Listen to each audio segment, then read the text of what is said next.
पहले प्रश्न से। पहला प्रश्न है कि आधार कार्ड में कुल कितने अंक होते हैं। आधार कार्ड में कुल कितने अंक होते हैं, और इसका सही जवाब हो जाएगा ऑप्शन सी 12 अंक होते हैं। आधार कार्ड में कुल 12 अंक होते हैं, और आधार कार्ड के जो जनक है वो नंदन नीलेकणी को माना जाता है। आधार कार्ड को UIDAI कहा जाता है, और इसका जो पूरा नाम है वो है यूनिक आइडेंटिफिकेशन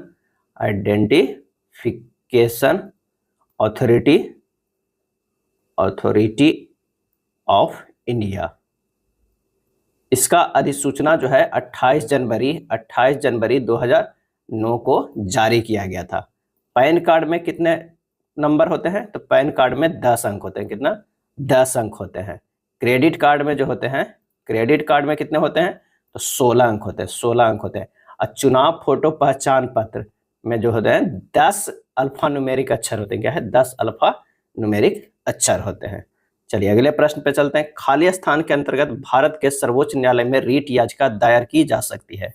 इसका सही आंसर हो जाएगा ऑप्शन बी अनुच्छेद 32। सर्वोच्च न्यायालय में रीट जो है अनुच्छेद 32 के तहत जो है रीट जारी कर सकता है, और उच्च न्यायालय जो है वो अनुच्छेद 226 के तहत, अनुच्छेद 226 के तहत कोई व्यक्ति अपनी किसी मूल अधिकार के रक्षा के लिए उच्च न्यायालय के शरण में जा सकता है। अनुच्छेद 32 के अंतर्गत मौलिक अधिकारों को परिवर्तित कराने के लिए समुचित कार्रवाई द्वारा उच्चतम न्यायालय में आवेदन करने का अधिकार प्राप्त है। और 5 प्रकार के रीट जारी किए जा सकते हैं। कौन कौन? बंदी प्रत्यक्षीकरण, परमादेश, प्रतिषेध लेख, उत्प्रेषण, अधिकार परीक्षा और लेख। चलिए अगले प्रश्न पे चलते हैं कि ग्रीनलैंड निम्न देशों में से किस देश का भाग है? ग्रीनलैंड, और इसका सही आंसर जो हो जाएगा वो हो जाएगा ऑप्शन ए, क्या है? डेनमार्क। डेनमार्क की राजधानी स्कैंडिनेविया है, जो उत्तरी यूरोप में स्थित एक देश है। इसकी भू सीमा केवल जर्मनी से मिलती है, जबकि उत्तरी सागर एवं बाल्टिक सागर इसे स्वीडन से अलग करता है। डेनमार्क की राजधानी जो है वो क्या है? कोपेनहेगन है। डेनमार्क की राजधानी कोपेनहेगन है। और डेनमार्क राजशाही स्कैंडिनेविया उत्तरी यूरोप में स्थित एक देश है। ग्रीनलैंड विश्व का सबसे बड़ा द्वीप है। फिनलैंड भी एक नॉर्डिक देश है। इसकी राजधानी जो है वो क्या है? हेलेंस्की है। क्या है? हेलेंस्की है। चलिए अगले प्रश्न पे चलते हैं। एशिया ओलंपिक परिषद OCA के अध्यक्ष के रूप में चुने जाने वाले पहले भारतीय बनकर किसने इतिहास रचा? और इसका सही आंसर हो जाएगा ऑप्शन सी, रणधीर सिंह। रणधीर सिंह ने एशिया ओलंपिक परिषद OCA के अध्यक्ष के रूप में चुने जाने वाले पहले भारतीय बनकर इतिहास रचा। पूर्व निशानेबाज रणधीर सिंह एशिया ओलंपिक परिषद के अध्यक्ष के रूप में चुने जाने वाले पहले भारतीय बने हैं, और ये कब से कब तक रहेंगे? तो 2024 से 2028 तक रहेंगे। हाल ही में किस देश ने इंटरकॉन्टिनेंटल कप पुरुष टूर्नामेंट 2024 जीता है? हाल ही में किस देश ने इंटरकॉन्टिनेंटल कप पुरुष टूर्नामेंट 2024 जीता है? और इसका सही आंसर हो जाएगा B, Syria. Intercontinental cup football खेल से संबंधित है। सीरिया ने आखिरी राउंड रॉबिन मैच में भारत को 3-0 से हराकर चौथी इंटरकॉन्टिनेंटल कप पुरुष फुटबॉल चैंपियनशिप जीत लिया है। सीरिया के खिलाड़ी सैयद अब्दुल रहीम प्रतियोगिता के सर्वश्रेष्ठ खिलाड़ी पुरस्कार के रूप में जो है सम्मानित किए गए हैं। चलिए अगले प्रश्न पे चलते हैं कि भारत में आर्थिक नियोजन के संबंध में बॉम्बे प्लान कितने भागों में प्रकाशित किया गया था? भारत में आर्थिक नियोजन के संबंध में बॉम्बे प्लान कितने भागों में प्रकाशित किया गया था? और इसका सही आंसर जो हो जाएगा 2। क्या है? 2। बॉम्बे प्लान कब आया था? तो 1944-45 में प्रकाशित हुआ था। बॉम्बे प्लान का सूत्रधार जो थे वो कौन थे? तो अर्देशीर दलाल। क्या है? अर्देशीर दलाल थे।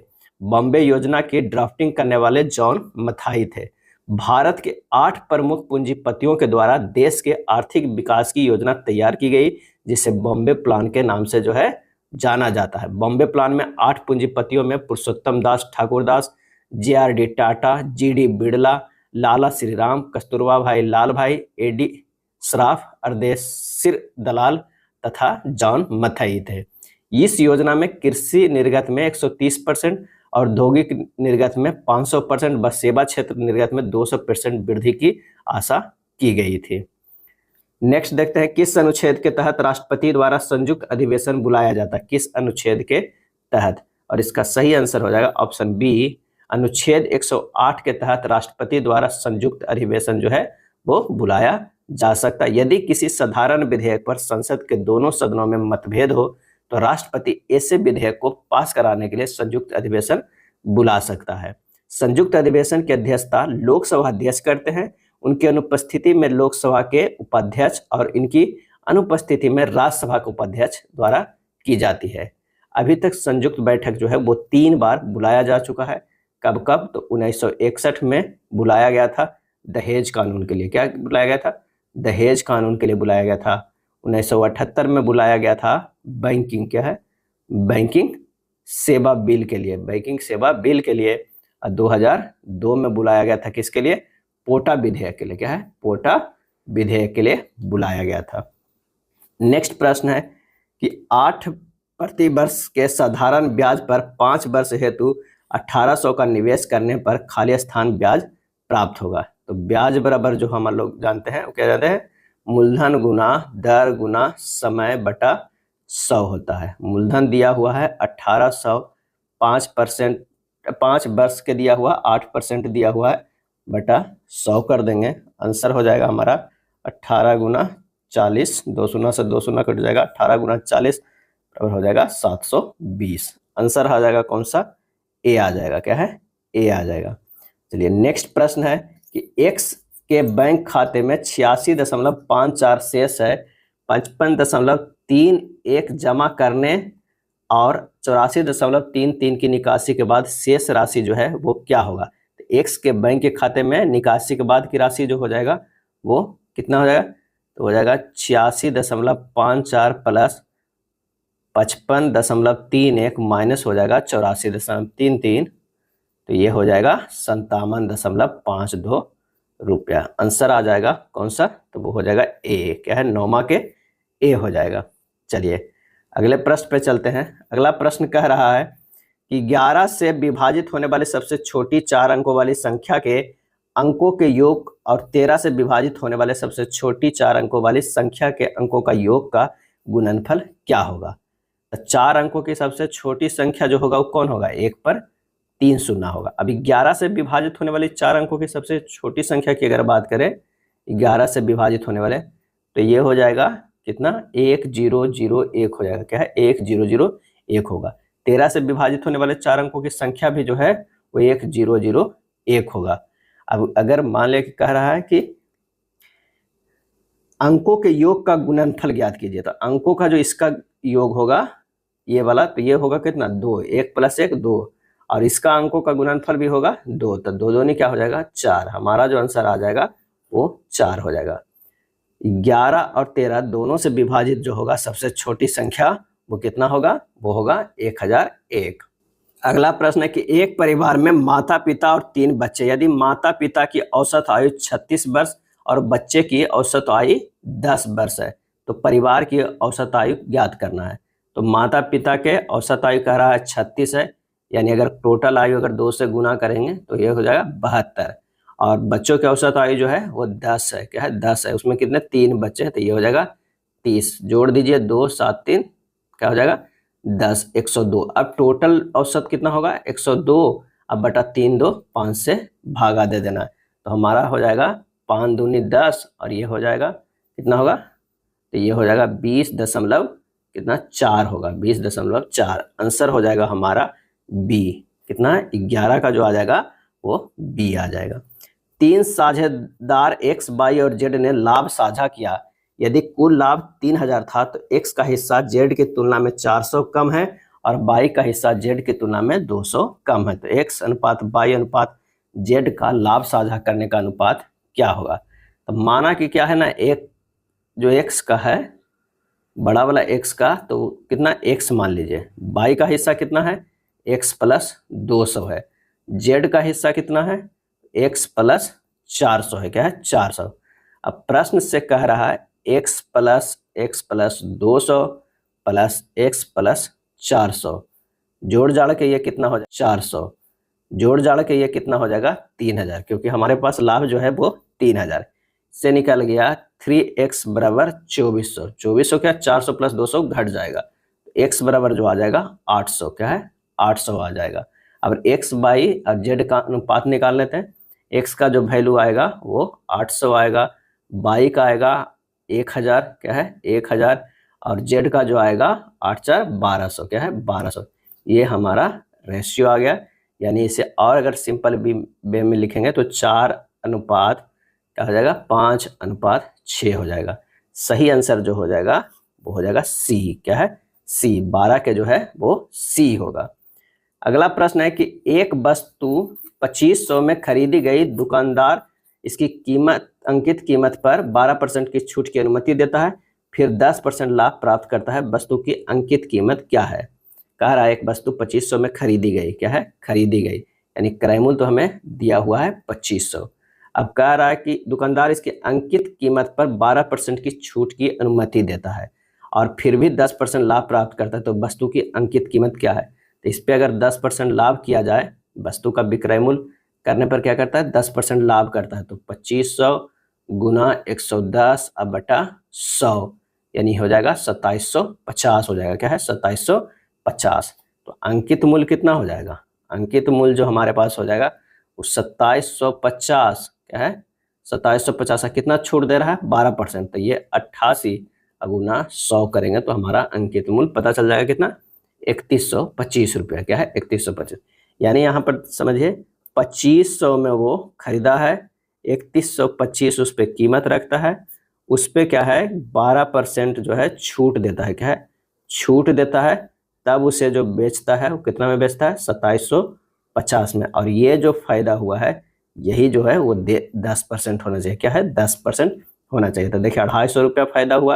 अब 250 जो फायदा हुआ 2500 के 10% कितना होता है 2500 गुना 10 बटा 100, 250 आ भी रहा है यहाँ पर, तो हमारा जो है वो आंसर सही है। तो 3125 हो जाएगा वस्तु का अंकित मूल्य।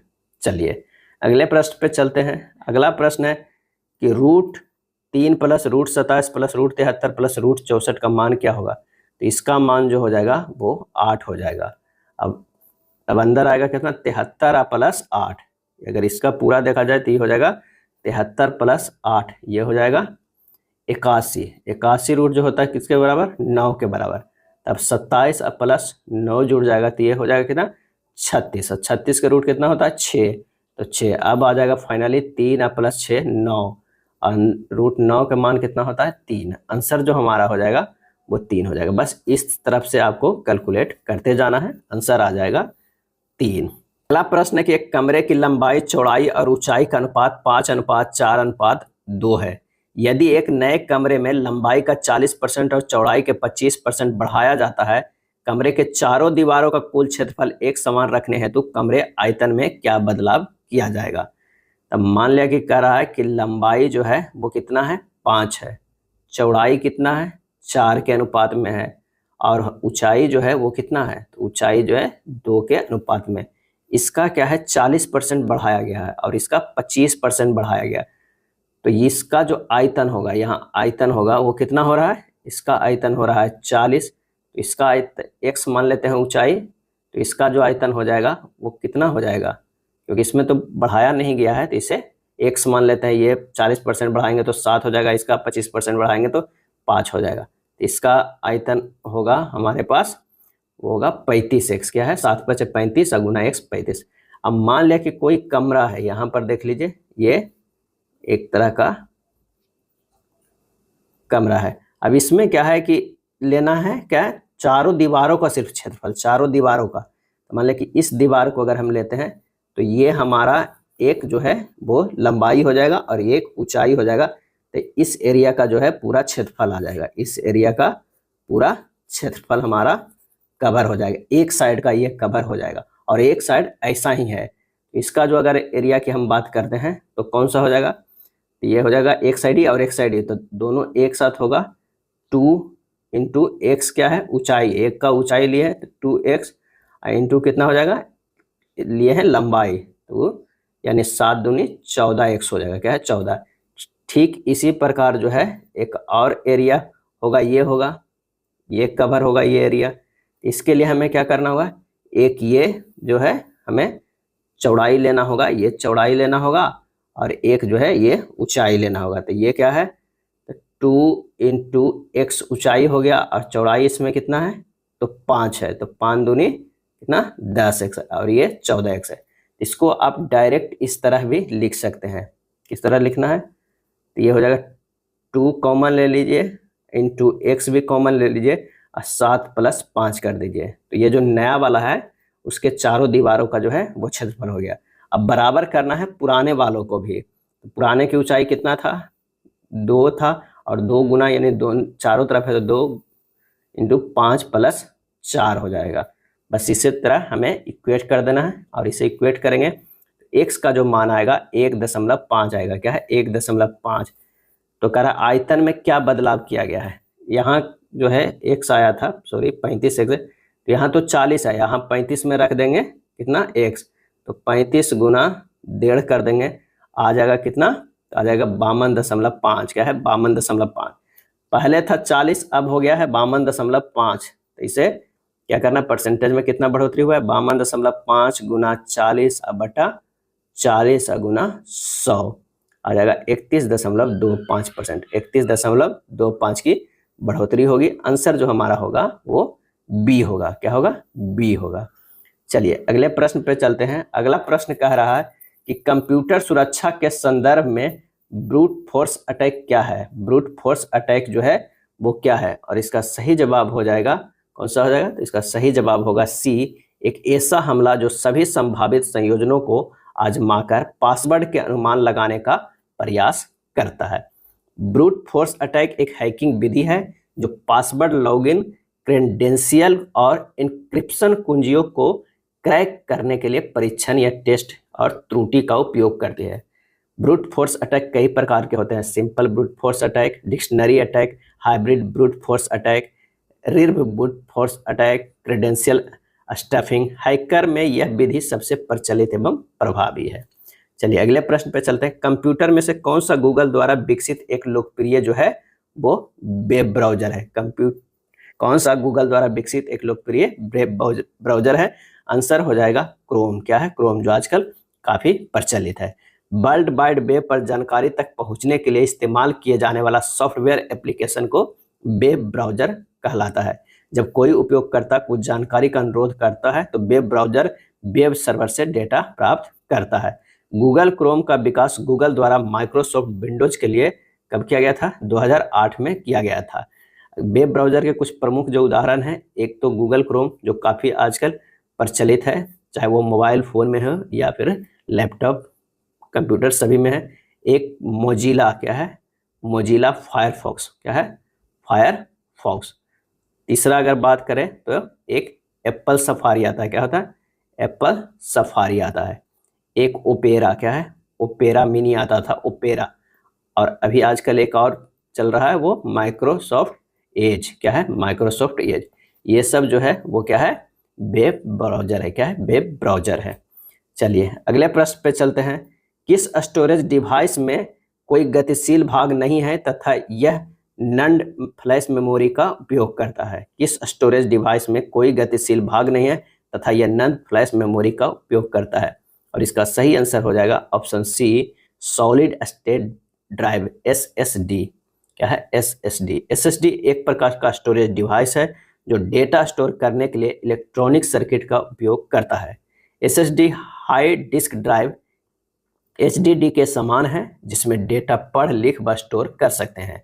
SSD जो है HDD से छोटे होते हैं और यह HDD की तुलना में तेज भी होते हैं। इसमें बिजली की खपत HDPS की तुलना में जो है वो कम होता है। क्या होता है, कम होता है। नेक्स्ट है, यदि पोस्टर को इस रूप में और डार्क को इस रूप में कूटबद्ध किया जाता है तो स्ट्रोक को किस रूप में कूटबद्ध किया जाएगा।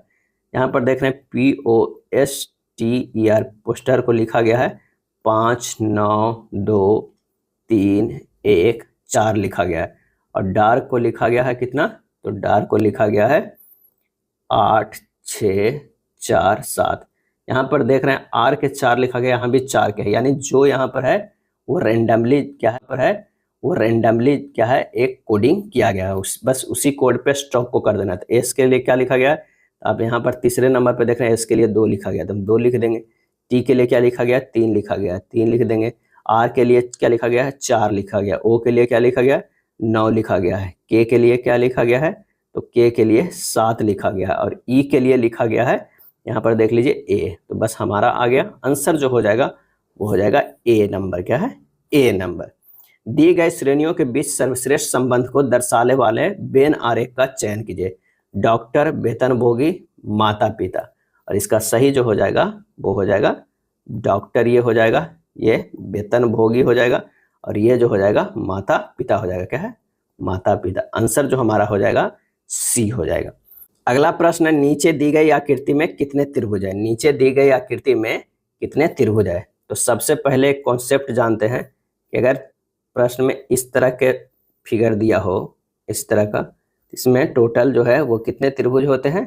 तो ये 8 त्रिभुज होते हैं। 1 2 3 4, 4 गुना 2 कितना है? 8 है। इस तरह का इसमें यहाँ पर क्या है? 2 बने हुए हैं। तो 8 गुना 2 कितना हो जाएगा? 16 हो जाएगा। क्या है? 16 हो जाएगा।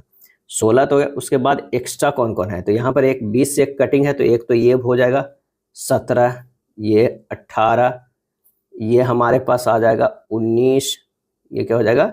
20 हो जाएगा। उसके बाद ये हो जाएगा 21 और ये हो जाएगा 22। हमारे पास टोटल कितने आ गए? 22 त्रिभुज। तो आंसर हो जाएगा डी हो जाएगा। निम्नलिखित श्रृंखला में आने वाले अगले विकल्प का चयन कीजिए। तो अगले विकल्प जो है क्या आएगा?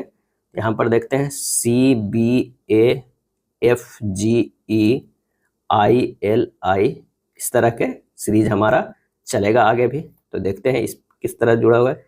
तो सी से जो है वो एफ गया है। क्या है? सी से एफ गया है, तो डी ई छोड़ के एफ है, यानी +3 किया गया है। अगर बी से जो गया है वो जी है, तो वो भी कितना किया गया है? +5 किया गया है। तो ए से हमारा ई कितना है? ए से ई है, ये +4 किया गया। बी सी डी और ई, यानी ए +4 किया गया, यानी +3 +5 और +4 किया गया। बीच वाला जो है +5 किया गया। उसी तरह हमारा आखिरी में क्या आ रहा है? एल क्यू एम, इससे करना है +3। तो एल से +3 करेंगे तो एल एम एन क्या हो जाएगा? ओ हो जाएगा। क्यू से +5 करना है, तो क्यू के +5 करेंगे तो भी हो जाएगा। और एम को +4 करेंगे तो क्या हो जाएगा? क्यू हो जाएगा। तो ओ भी क्यू किस में आ रहा है? तो ये ऑप्शन ए में आ रहा है। आंसर जो हमारा हो जाएगा वो ए हो जाएगा। अगला प्रश्न है कि कथन एवं निष्कर्ष का कोई शेर जो है वो बाघ नहीं है। यहाँ पर मान लिया कि शेर है, तो वो क्या है? बाघ नहीं है, ये बाघ नहीं है। उसके बाद कह रहा है कोई बाघ जो है वो तेंदुआ भी नहीं है। कोई बाघ जो है वो तेंदुआ नहीं है, तेंदुआ नहीं है। तीनों में कोई संबंध नहीं है। तो निष्कर्ष निकल कर आ जाएगा कोई शेर जो है वो तेंदुआ नहीं है। ये बिल्कुल कोई शेर तेंदुआ नहीं है, कोई शेर तेंदुआ नहीं है। सभी तेंदुए जो है वो शेर है। तो ये तो सही हो जाएगा, कोई जो है शेर तेंदुआ नहीं है यानी, और सभी तेंदुए शेर है, ये गलत हो जाएगा। पहला जो निष्कर्ष है ये भी नहीं होगा, कोई शेर तेंदुआ नहीं है, ये नहीं होगा, क्योंकि तेंदुआ के बारे में कथन में कुछ कहा ही नहीं गया है कि शेर से रिलेशन है या नहीं है। तो हमारा जो हो जाएगा ये भी गलत हो जाएगा। तो ना तो निष्कर्ष 1 और ना ही निष्कर्ष जो है वो सेकेंड लाई करेगा, क्योंकि ऐसा भी तो हो सकता है कि अगर ये जो है ये शेर है, ये हो जाएगा तेंदुआ, क्या है? तेंदुआ हो जाएगा, और यहाँ पर जो हो जाएगा वो बाघ हो जाएगा। क्या है? बाघ हो जाएगा। तो ये हमारे पास एक ये भी बन रहा है रिलेशन। तो ये हमारा हो जाएगा कि कोई शेर तेंदुआ नहीं है, ये गलत हो जाएगा। तो आंसर हमारा कौन सा है? ए होगा। निम्नलिखित श्रृंखला में प्रश्न चिन्ह की जगह पर आने वाले अक्षर समूह को चयन करना है। तो यहाँ से देखना है सी से एच गया है +5, एच से एम गया है +5, एम से आर गया है +5, आर से +5 होगा तो क्या होगा? डब्लू होगा। क्या होगा? डब्लू होगा। अब देखना है बी से आई देख लेना, क्योंकि बीच वाला चेक करने की जरूरत नहीं है, वो भी कोई सीरीज से होगा। अगर डब्लू डब्लू है तो बीच में एल एल है तो एल ही दोनों में आएगा। अब देखना है कि आखिर वाला में क्या आएगा। तो बी से आई अगर हम देखते हैं तो +7 किया गया है, आई से पी गया है +7 किया गया है, पी से डब्लू गया है +7 किया है, डब्लू से +7 करेंगे तो डी आएगा। क्या आएगा? डी आएगा। तो बीच में तो एल आएगा ही, लास्ट में डी आएगा। आंसर हमारा जो आ जाएगा वो क्या होगा? बी होगा। थोड़ा सा आप ऑप्शन देख के आखिरी वाला चेक कीजिए ताकि समय को बचा सके। संख्याओं के 4 युग्म दिए गए हैं, जिनमें से 3 किसी न किसी तरह से समान है, एक असमान है।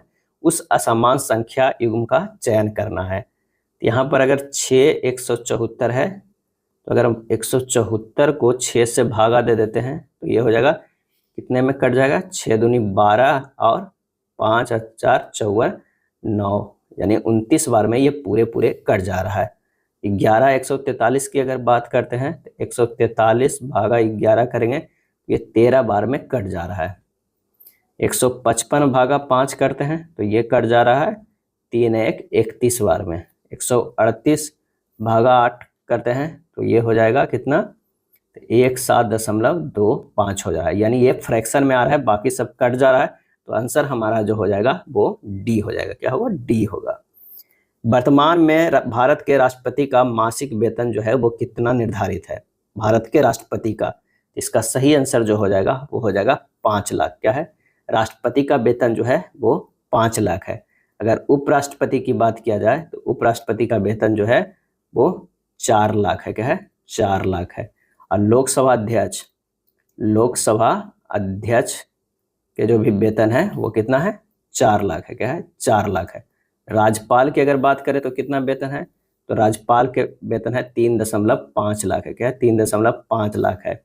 अब मुख्य न्यायाधीश जो है वो उच्चतम न्यायालय के, क्या है, उच्चतम न्यायालय के मुख्य न्यायाधीश का वेतन कितना है, 2,80,000। क्या है, 2.8 लाख है। और अन्य न्यायाधीश की अगर बात किया जाए, अन्य न्यायाधीश जो है उच्चतम न्यायालय के तो अन्य न्यायाधीश के जो वेतन होता है 2.5 लाख। और जो अन्य न्याय के रहता है वही जो होता है उच्च न्यायालय के मुख्य न्यायाधीश का। क्या है, मुख्य न्यायाधीश का जो वेतन होगा वो उतना ही होगा, 2.5 लाख होगा। और मुख्य चुनाव आयुक्त का वेतन भी होता है वो 2.5 लाख होता है। क्या है, 2.5 लाख होता है। नेक्स्ट है, तंजौर का राजराजेश्वर मंदिर किस वंश के शासक ने बनवाया था, तंजौर का राजराजेश्वर मंदिर।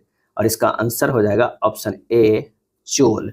द्रविड़ शैली का चरम अवस्था जो है वो राजराजेश्वर मंदिर है। यह भारत का सबसे बड़ा मंदिर है। द्रविड़ शैली के मंदिर में गोपुरम का जो है विशेष महत्व रखता है।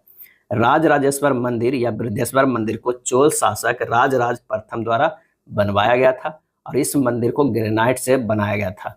1987 में इसे विश्व विरासत सूची में शामिल किया गया है। अगला है, अटल सुरंग या रोहतांग सुरंग जोड़ता है। अटल सुरंग और रोहतांग सुरंग जो है वो जोड़ता है और इसका आंसर हो जाएगा डी, लेह मनाली से। क्या है, लेह मनाली को जोड़ता है। रोहतांग सुरंग का नाम पूर्व प्रधानमंत्री अटल बिहारी वाजपेयी के नाम पर रखा गया है और इसकी जो लंबाई है 9.02 किलोमीटर है और ऊंचाई जो है वो 3060 मीटर है। अटल सुरंग विश्व के सबसे लंबी राजमार्ग सुरंग है और इसका उद्घाटन जो है 3 अक्टूबर 2020 में किया था। अटल सुरंग हिमाचल में रोहतांग दर्रा में स्थित है। कहाँ, हिमाचल में रोहतांग दर्रा में स्थित है। अगला है, माई चाइल्डहुड माई यूनिवर्सिटी पुस्तक के लेखक कौन है। माई चाइल्डहुड माई यूनिवर्सिटी पुस्तक के लेखक कौन थे, इसका आंसर हो जाएगा ऑप्शन बी, मैक्सिमम गोर्की। क्या है, मैक्सिमम गोर्की। लेनिन द्वारा the immediate tasks of the Soviet government लिखा गया था। स्टालिन की आत्मकथा था an appraisal of the man and his influence. An appraisal of the man and his influence. Gandhi बनाम लेनिन जो है वो अमृत डांगे द्वारा लिखा गया पुस्तक था और गांधी बनाम स्टालिन पुस्तक के लेखक जो है वो लुई फिशर है। मैन कैंप काफी प्रसिद्ध है, इस पुस्तक के लेखक कौन है, तो वो हिटलर के द्वारा लिखा गया आत्मकथा है। अगला है, 1951 की जनगणना के अनुसार भारत की कुल ग्रामीण साक्षरता दर कितनी है। 1951 के जनगणना के अनुसार इसका सही आंसर हो जाएगा ऑप्शन ए, 12.1% था ग्रामीण साक्षरता दर। भारत की 1951 की जनगणना आज़ादी और भारत के विभाजन के बाद यह पहली जनगणना था। जनगणना में उसे साक्षर माना गया था जिसकी उम्र 7 वर्ष या उससे अधिक है एवं या जो किसी भी भाषा में पढ़ने के साथ साथ वर्ष या उससे अधिक है एवं या जो किसी भी भाषा में पढ़ने के साथ साथ लिखने में समझने में समर्थ हो। 1951 की जनगणना के अनुसार भारत की साक्षरता दर जो आया था वो 18.33% था, जिसमें भारत के केवल 9% महिलाएं ही साक्षर थे। क्या थे, 9% जो है वो महिलाएं साक्षर थी। अगला है वाष्प चालित रेल इंजन का आविष्कार किसने किया था? वाष्प चालित रेल इंजन का आविष्कार किसने किया था? और इसका सही आंसर हो जाएगा ऑप्शन सी, जॉर्ज स्टीफेंसन। क्या है? George Stephenson. भाप से चलने वाले पानी का जहाज स्टीम बोट का आविष्कार जो है वो रॉबर्ट फुल्टन द्वारा किया गया था। जेम्स वाट द्वारा वाष्प इंजन का आविष्कार किया गया था। क्या है? जेम्स वाट के द्वारा वाष्प इंजन का आविष्कार किया गया था। बुलेट ट्रेन का आविष्कार जापान के हिदेयोशिमा द्वारा किया गया था। क्या है? हिदेयोशिमा द्वारा। पश्चिम घाट और पूर्वी घाट दक्षिण भारत के निम्नलिखित में से किस स्थान पर मिलते हैं? और इसका सही आंसर हो जाएगा ऑप्शन ए, नीलगिरी की पहाड़ी में। पश्चिम घाट और पूर्वी घाट कहाँ मिलते हैं? तो दक्षिण भारत के नीलगिरी की पहाड़ियों में मिलते हैं। नीलगिरी पहाड़ियां एक पर्वत श्रृंखला है जो पश्चिम घाट और पूर्वी घाट दोनों का हिस्सा है। नीलगिरी पहाड़ी को ब्लू माउंटेन भी कहा जाता है। क्या है? ब्लू माउंटेन कहा जाता है। प्रसिद्ध पर्यटन स्थल उटगमंडल या ऊटी जो है वो नीलगिरी में ही अवस्थित है। सतपुड़ा पर्वत श्रेणी नर्मदा एवं ताप्ती के भ्रंश घाटियों के बीच राजपीपला पहाड़ी, महादेव पहाड़ी एवं मैकाल श्रेणी के रूप में पश्चिम से पूरब की ओर जो है वो विस्तृत है। अगला प्रश्न है कि 9 पाइप एक टैंक से जुड़े हुए हैं, जिनमें से कुछ पाइप टैंक को खाली कर रहे हैं और कुछ पाइप टैंक को भर रहे हैं। प्रत्येक भरने वाला पाइप खाली टैंक को 24 घंटे में भर सकता है, जबकि प्रत्येक खाली करने वाला पाइप 18 घंटे में पूरी तरह से टैंक को खाली कर सकता है। यदि टैंक पूरी तरह से भरा हुआ है और सभी पाइप एक साथ खोले जाते हैं तो टैंक 9 घंटे में खाली हो जाती है। टैंक को खाली करने वाले पाइपों की संख्या जो है कितनी है? अब टैंक में जो है कुल पाइप कितना है? 9 है। और खाली करने वाला वो है मानना होगा, खाली करने वाला कितने हैं? तो खाली करने वाले x हैं। तो भरने वाले कितने होंगे? भरने वाले जो होंगे वो 9 माइनस x होंगे।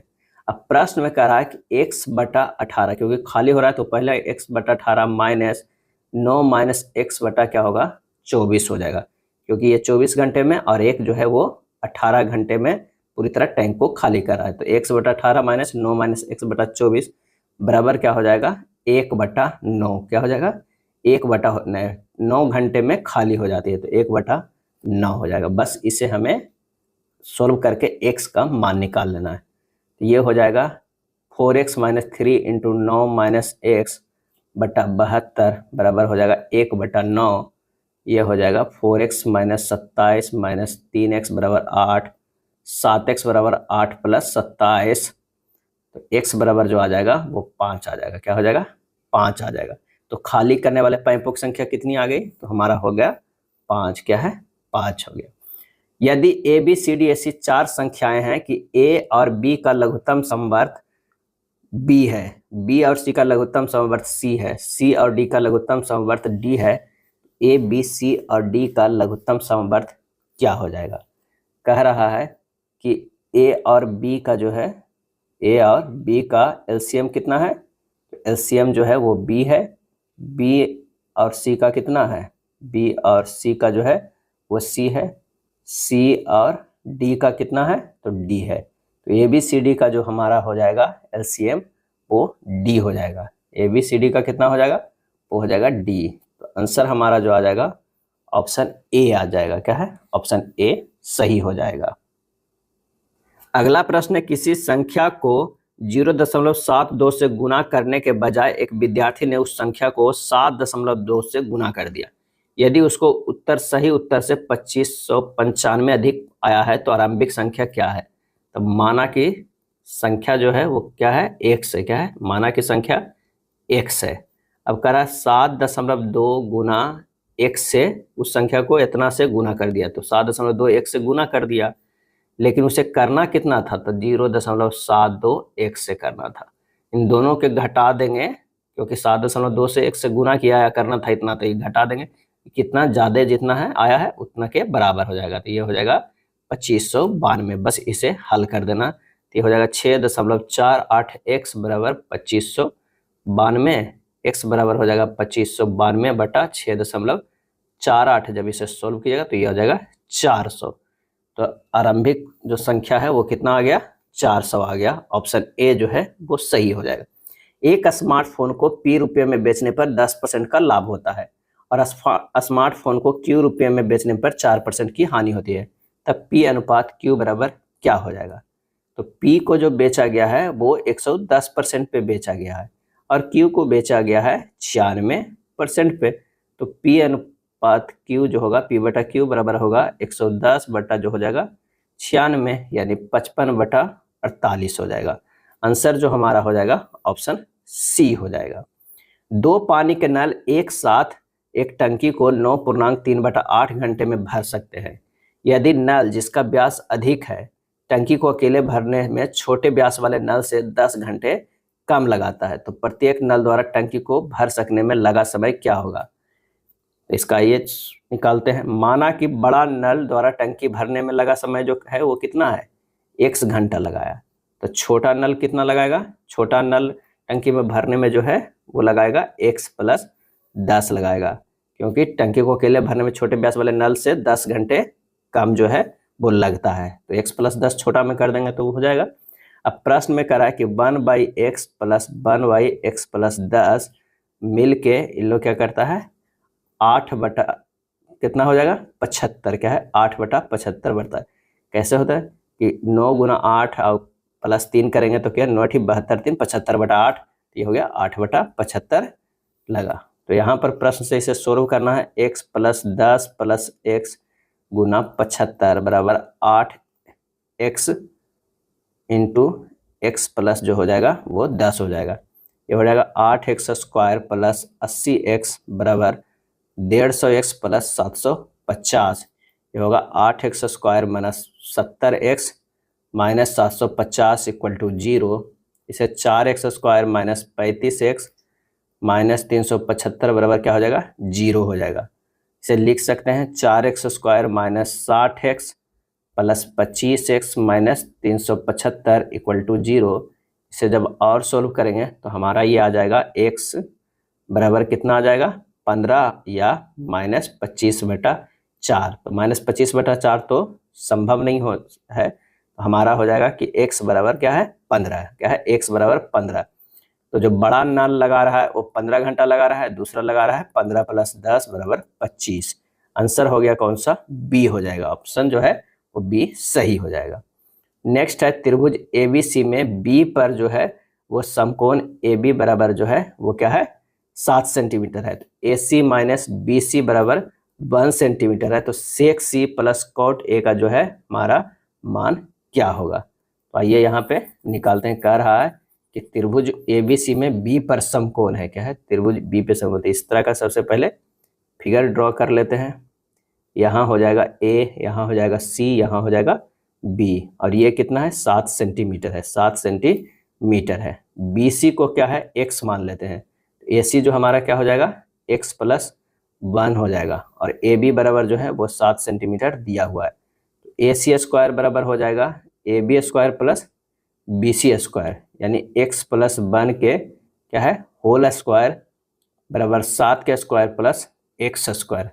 ये हो जाएगा x² + 1 + 2x बराबर कितना होगा 49 + x², तो 2x बराबर कितना हो गया 48, x बराबर हो गया 24, क्या है x बराबर 24, यानी BC जो हमारा निकल के आ गया, BC निकल के आ गया कितना निकल गया 24 निकल गया। तो AC भी निकल जाएगा, कितना हो जाएगा 25 हो जाएगा। अब BC AC AB सभी निकल गया है, तो बस आपको मान निकाल देना है। sec C बराबर जो होता है, sec C बराबर होता है कितना AC बटा BC होगा, क्योंकि कर्ण बाई आधार होता है, तो 25/24 होगा। और cot A बराबर जो होगा AB बटा BC होगा, क्योंकि आधार बाई लंब होता है, तो 7/24 होगा। दोनों को जोड़ देना है, 25/24 + 7/24, ये हो जाएगा 32/24, यानी 4/3, क्या होगा 4/3।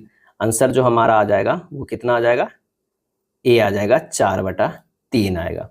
अगला है एक फैक्ट्री जो है वो प्रतिदिन 1,20,000 पेंसिल बनाती है। पेंसिलों का आकार बेलनाकार है और प्रत्येक की लंबाई जो है वो 25 सेंटीमीटर तथा आधार की जो परिधि है वो 1.5 सेंटीमीटर है। तब एक दिन में बनाई गई पेंसिलों के वक्र पृष्ठों का रंग करवाने पर खर्च 0 सेंटीमीटर तथा आधार की जो परिधि है वो 1.5 सेंटीमीटर है।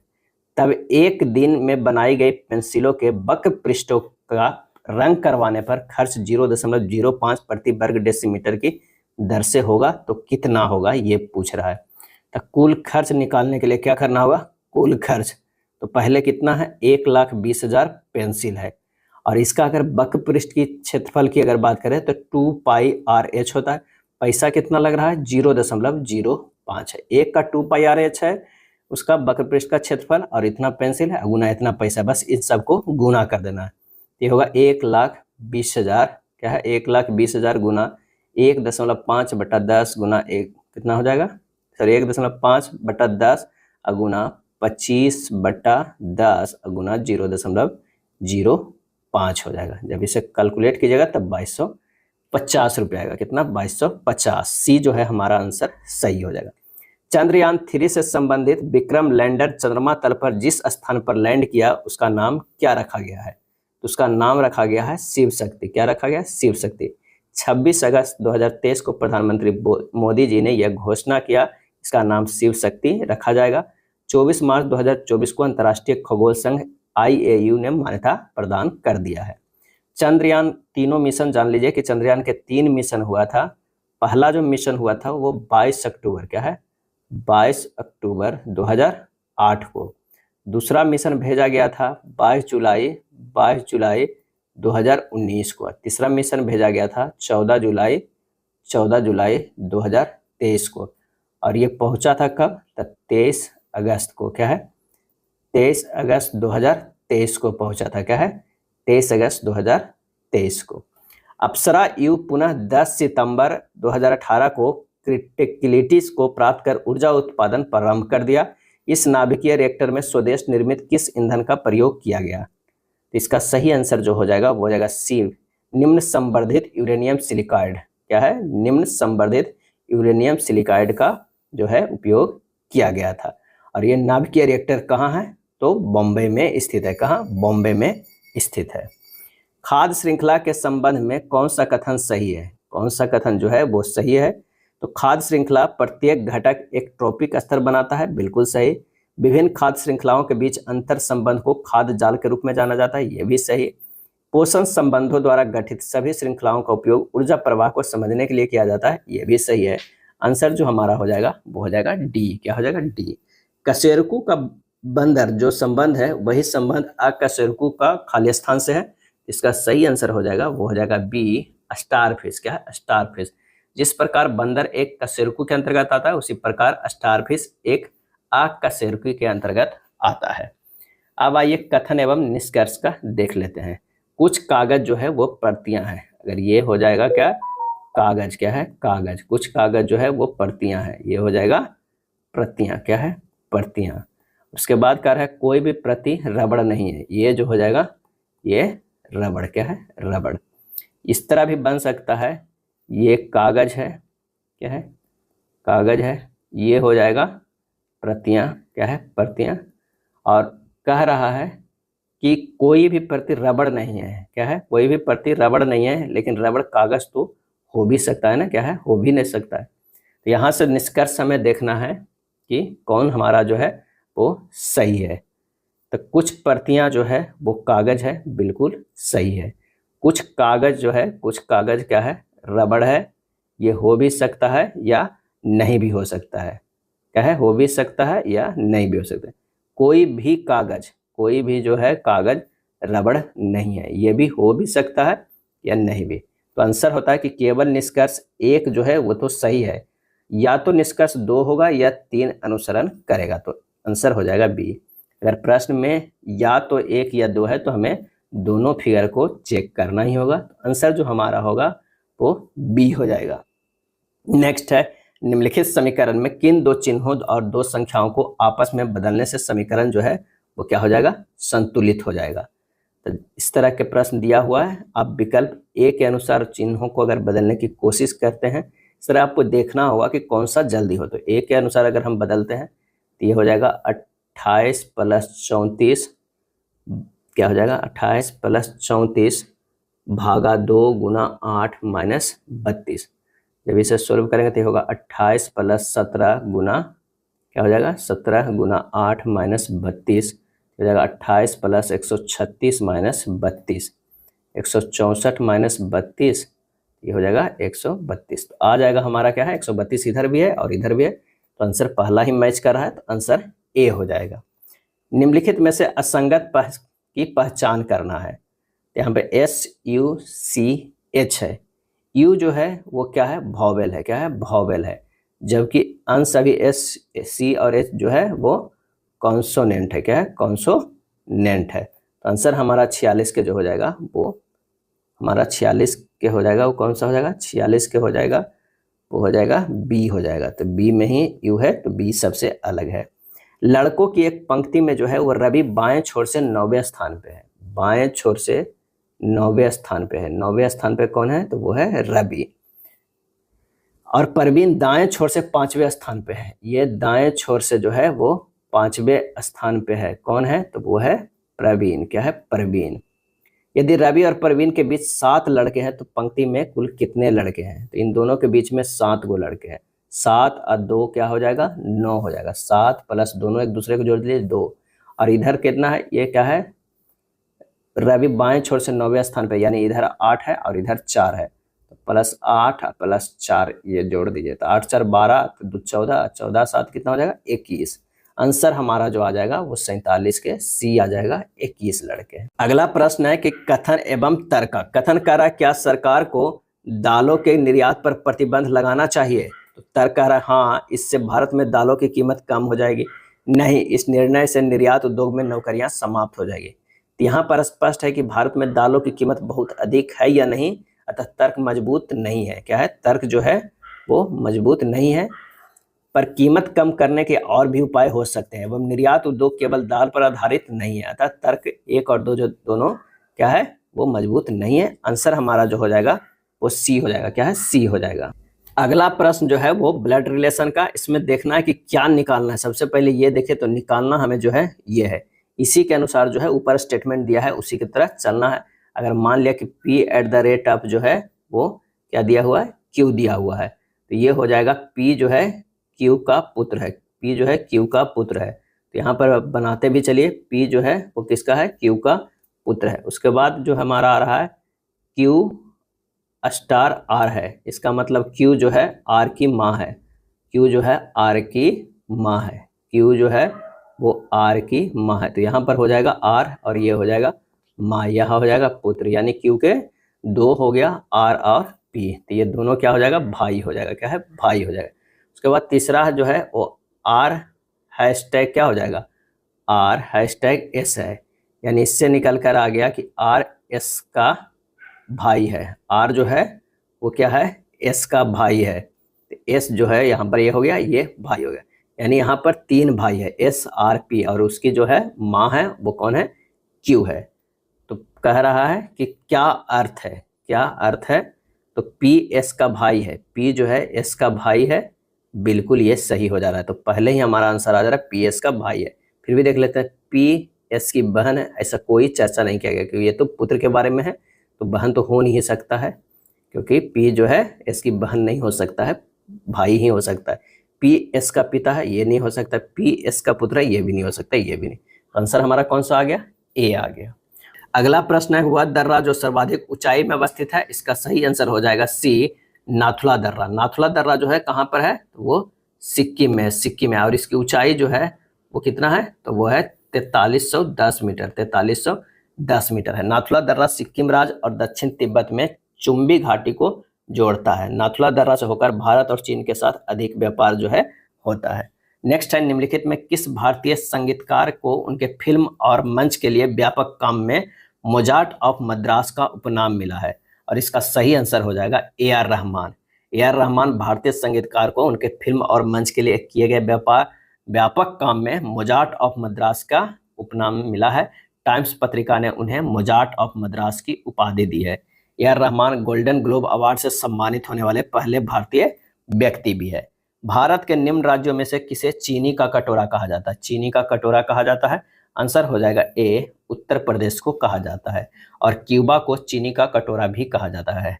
चीनी का सबसे अधिक उपभोग करने वाला देश भारत का कटोरा भी कहा जाता है। चीनी का सबसे अधिक उपभोग करने वाला देश भारत है। उत्तर प्रदेश जो है वो देश में गन्ना उत्पादन में प्रथम है, इसलिए भारत को चीनी का कटोरा कहा जाता है। किस इंडियन नेवल शिप INS पर CO2 आधारित एयर कंडीशनिंग प्लांट का उद्घाटन किया गया है, और इसका आंसर हो जाएगा A, शिवाजी। क्या है, शिवाजी। भारतीय नौसेना पोत अरिहंत परमाणु शक्ति चालित भारत की प्रथम पनडुब्बी है। अरिहंत संस्कृत का शब्द है जिसका अर्थ शत्रु का विनाशक होता है। और आईएनएस अरिघात भारत की दूसरी परमाणु पनडुब्बी है। आईएनएस अरिघात भारत की दूसरी परमाणु पनडुब्बी है। और आईएनएस जो है शिवाजी पर CO2 आधारित एयर कंडीशनिंग प्लांट का उद्घाटन किया गया है। अगला है, निम्नलिखित में से किस क्षेत्र में प्रवाल भित्ति नहीं पाई जाती है? प्रवाल भित्ति नहीं पाई जाती है, आंसर हो जाएगा ए, कैम्बे की खाड़ी में। कैम्बे की खाड़ी में नहीं पाई जाती। प्रवाल मुख्यतः उष्ण कटिबंधीय क्षेत्रों में पाए जाते हैं। विश्व के सर्वाधिक प्रवाल हिंद प्रशांत क्षेत्र में पाए जाते हैं। ग्राम और लघु उद्योग समिति को खाली स्थान के रूप में भी जाना जाता है और इसका सही आंसर हो जाएगा बी, करबे समिति के रूप में भी जाना जाता है। 1955 में ग्राम और लघु उद्योग समिति का जो है वो गठन हुआ था। निम्नलिखित में से किस विश्वविद्यालय की स्थापना पहले की गई? इनमें से कौन सी विश्वविद्यालय है जिसकी स्थापना जो है वो पहले की गई थी? और इसका आंसर हो जाएगा बी, बॉम्बे यूनिवर्सिटी के। क्या है? बॉम्बे यूनिवर्सिटी के। भारतीय विश्वविद्यालय एक्ट 1857 के अधीन बॉम्बे, मद्रास और कलकत्ता प्रेसिडेंसी में एक एक विश्वविद्यालय की स्थापना की गई थी। अलीगढ़ विश्वविद्यालय की स्थापना कब हुई थी? तो 1920 ईस्वी में हुआ था। इलाहाबाद विश्वविद्यालय की स्थापना जो हुआ था वो कब हुआ था? ये हुआ था 1887 ईस्वी में। अब बनारस हिंदू विश्वविद्यालय की स्थापना 1916 ईस्वी में हुआ था। क्या है? 1916 ईस्वी में। और बॉम्बे यूनिवर्सिटी के 1857 के जो है ये आया गया था भारतीय विश्वविद्यालय एक्ट, उसके अनुसार हुआ था। तो सबसे पहले इसमें से कौन हो गया? बॉम्बे यूनिवर्सिटी। कभी कभी मैसूर अगर विश्वविद्यालय के पूछ लिया जाए मैसूर के, तो ये होता है 1916 में। क्या है? 1916 में। और पटना विश्वविद्यालय जो है वो कब है? तो ये भी 1917 में। क्या है? 1917 में। यदि एक आयत की लंबाई 1/3 बढ़ा दी जाती है और चौड़ाई 1/3 कम कर दी जाती है तो आयत का क्षेत्रफल अंश में कम हो जाता है कितना? तब माना कि आयत का क्षेत्रफल जो है वो कितना हो गया? L × B, तो LB हो गया। नया क्षेत्रफल, नया जो होगा वो क्षेत्रफल क्या हो जाएगा? तो कह रहा है कि लंबाई जो है 1/3 बढ़ा दी जाती थी, L/3 + L हो जाएगा। और चौड़ाई जो है वो क्या है? 1/3 घटा दिया जाता है। तो नया क्षेत्रफल तो ये हो गया, यानी 4L/3 × 2B/3 यानी 8/9 LB हो जाएगा। तो क्षेत्रफल में कमी कितना हो गया भाई? कमी हो गया LB - 8 LB बटा क्या है? 9। तो ये हो जाएगा 1 LB/9 यानी 1/9 की कमी हो जाएगा। आंसर हमारा आ जाएगा सी। यदि आयत ABCD के अंदर O कोई बिंदु है तब, अगर मान लिया कि यहाँ पर एक है ABCD, ये A होगा, B होगा, C होगा, D होगा, यहाँ पर कोई O जो है क्या है? एक बिंदु है। क्या है? बिंदु है। यहाँ पर O है, इस तरह के आप लिख सकते हैं। ये हो गया M और ये हो गया N हो गया। अब कह रहा है कि इसमें से कौन जो है हमारा सही है? क्या है? कौन सही है? तो आइए इसे सोल्व करते हैं। त्रिभुज ODM में क्या है? त्रिभुज जो है ODM में, इस त्रिभुज की बात कर रहा है ODM में, तो ये हो जाएगा OD² बराबर DM² + OM² हो जाएगा। ये 1 हो गया। इसी तरह त्रिभुज OBN में क्या है? OBN में यहाँ पर जो हमारा है B है और एक N है, ये भी तो एक त्रिभुज हो जाएगा। यहाँ पर एक ये हुआ, एक ये त्रिभुज हो गया। तो इसमें अगर देखते हैं तो OB² बराबर ON² + BN², ये 2 हो गया हमारे पास। और 1 और 2 को जो अगर समीकरण को जोड़ेंगे OD² + OB² बराबर हमारे पास आएगा, क्या आएगा? DM² + OM² + ON² + BN²। तो हमें मिल जाएगा क्या? तो वो मिल जाएगा CN² + OM² + ON² + AM²। DM को हम लिख सकते हैं, D और M को लिख सकते हैं, क्या लिख सकते हैं? C और क्या है? C और N भी लिख सकते हैं, इधर भी लिख सकते हैं। दोनों जो हमारा है वो बराबर है, तो ये भी लिख सकते हैं। उसी तरह लिखकर ये किया गया क्योंकि CN बराबर जो हो जाएगा, CN बराबर DM और AM बराबर जो है क्या है? BN। क्या है? BN है। यहाँ आ गया CN + ON जो है दोनों स्क्वायर में दोनों के square plus AM square plus OM square, ये हो गया OC square plus OA square आ गया, OC square plus OA square. हमारा जो आ रहा है वो कौन सा ऑप्शन सही आ रहा है? ए आ रहा है। OB square plus OD square बराबर OA square plus OC square, ए सही आ रहा है। समीकरण 4x प्लस 6y बराबर 9 द्वारा प्रदर्शित रेखा को ढाल ज्ञात कीजिए। क्या है? ढाल हमें ज्ञात करना है। तो 4x प्लस 6y बराबर क्या दिया हुआ है? 9 दिया हुआ है। 6y बराबर होगा माइनस 4x प्लस 9 हो जाएगा। तो y बराबर होगा माइनस 4x प्लस 9 बटा 6 हो जाएगा। तो यहाँ इसे अलग अलग कर दीजिए, माइनस 4 बटा 6x हो जाएगा, अब प्लस हो जाएगा कितना? 9 बटा 6। 9 बटा 6 इसे लिख सकते हैं माइनस 2x बटा 3 या प्लस 3/2। और ढाल जो हमारा जानते हैं y बराबर माइनस mx प्लस सी। क्या है? mx प्लस सी। m जहाँ पे ढाल है तो ये हो जाएगा माइनस, क्या हो जाएगा? Minus 2/3 mx, sorry mx minus में नहीं होता है, ये होता है यहाँ पर, ये लिखते हैं y बराबर जो होता है mx प्लस सी होता है। तो m बराबर कितना हो गया? माइनस 2/3। माइनस 2/3 यही हमारा ढाल निकल के आएगा। तो आंसर हमारा कौन सा हो गया? 59 के बी हो गया। हमें ये लाना है फाइनली, y बराबर mx प्लस सी के फॉर्म में लाना है, जिससे हमें m मिल जाएगा, वही हमारा ढाल हो जाएगा। संख्या 2, 2, 4, 5 तथा 12 के लिए निम्न में से सही क्या है? अगर मान लिया कि माध्य निकालते हैं, तो 2, 2, 4, 5, 12 अगर जोड़ेंगे तो 25/5 बराबर 5 हो जाएगा। जब आंकड़ा आरोही में हो तो आंकड़ों की संख्या जो है विषम हो, तो माध्यक जो बनेगा वो मध्य पद, तो कितना हो जाएगा? 5 हो जाएगा। क्या होगा? 5 होगा। बहुलक की अगर बात करते हैं, बहुलक होगा तो कितना होगा? अधिकतम 12 बढ़ता बढ़ा तो 2 होगा। तो यहाँ पर देखते हैं कि माध्य जो है ग्रेटर देन बहुलक है। क्या है? बहुलक है, क्योंकि माध्य 5 है, बहुलक 2 है। तो हमारा जो आंसर हो जाएगा वो कौन सा हो जाएगा? बी हो जाएगा। क्या है? बी हमारा जो है आंसर हो जाएगा। अगला प्रश्न है कि एक राजमार्ग पर स्थान ए और स्थान बी एक दूसरे से 240 किलोमीटर दूर स्थित है। एक ही समय में एक कार ए से और दूसरी बी से चलना शुरू करती है। यदि कारें एक ही दिशा में अलग अलग चालों से चलती है तो वे 8 घंटे में मिलती है। यदि वे अपनी पूर्ववर्ती चाल से एक दूसरे की ओर चलती है तो 2 घंटे में मिलती है। दोनों कारों की चालें जो है वो क्या है? कह रहा है माना कार ए की चाल जो है वो कितना है? x किलोमीटर पर आवर है, और b का जो है वो कितनी है? y किलोमीटर पर आवर है। अब कह रहा है प्रश्न से कि 240 बटा x माइनस y, क्योंकि दोनों एक दिशा में, वो 8 घंटा लगाता है। क्या है? 8 घंटा लगाता है। और x माइनस y बराबर हो जाएगा कितना? 30 हो जाएगा। ये तो हमारा पहला आ गया। और फिर कह रहा है अगर 240 बटा x प्लस y रहता तो ये हो जाता कितना? हो जाता 2 घंटा। क्या है? 2 घंटे मिलते, एक दूसरे की ओर चलती तो क्या हो जाता? 2 घंटे लगता है। तो यहाँ पर हो जाएगा हमारा क्या? x प्लस y बराबर ये हो जाएगा 120 हो जाएगा। ये हो जाएगा दूसरे। क्या है? दूसरे। अब समीकरण 1 और 2 को जोड़ देंगे तो हो जाएगा x माइनस वाई बराबर 30, x प्लस वाई बराबर 120। तो ये कितना हो जाएगा? 2x बराबर 150 हो जाएगा। x बराबर जो आ जाएगा वो 75 किलोमीटर पर आवर आ जाएगा। 75 किलोमीटर पर आवर आ गया।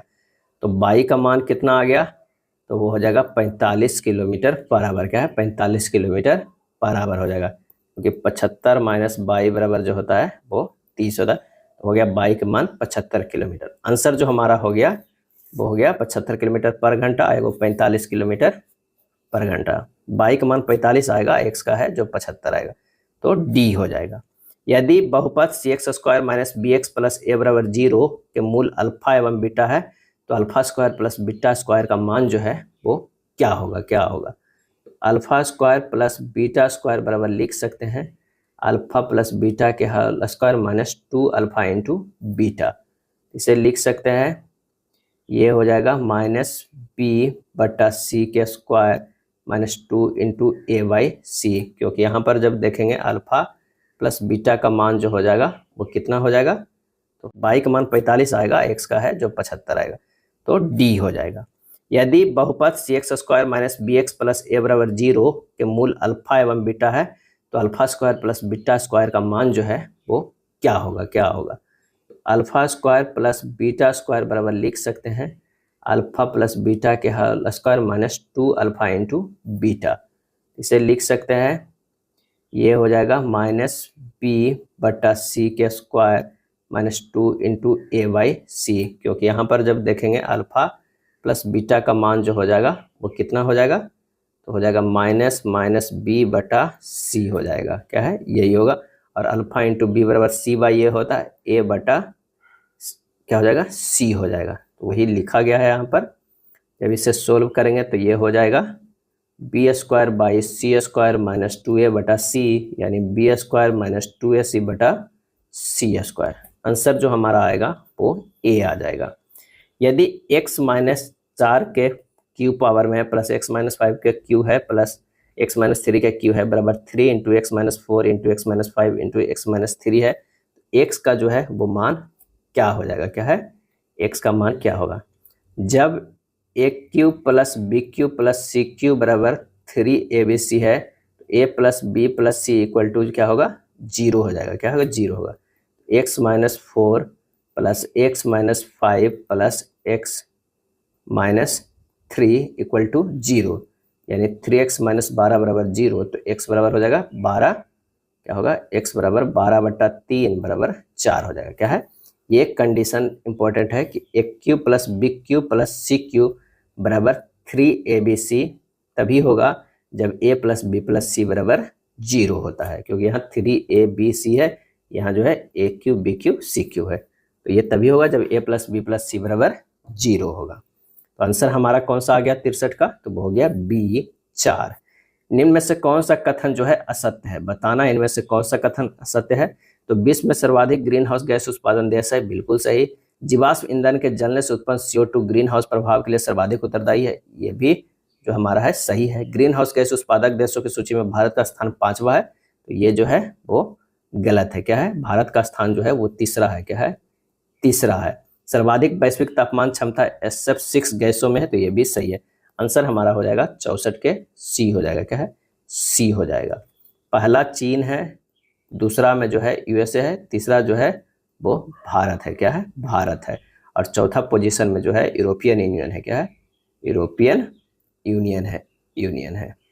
वजन क्या है, वजन क्या है, तो जिस बल के साथ पृथ्वी अपने केंद्र की तरफ आकर्षित करती है वही हमारा जो है वो वजन है।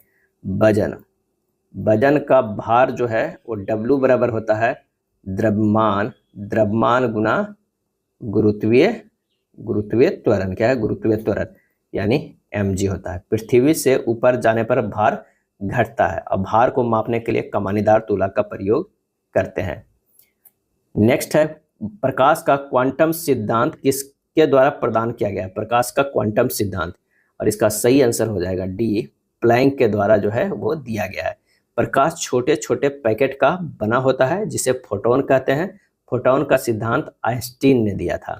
फैराडे ने विद्युत अपघटन एवं विद्युत चुंबकीय प्रेरण का नियम दिया था। हाइगेंस ने प्रकाश का तरंग सिद्धांत दिया था, जिसके अनुसार प्रकाश एक विद्युत चुंबकीय तरंग है, क्या है विद्युत चुंबकीय तरंग है।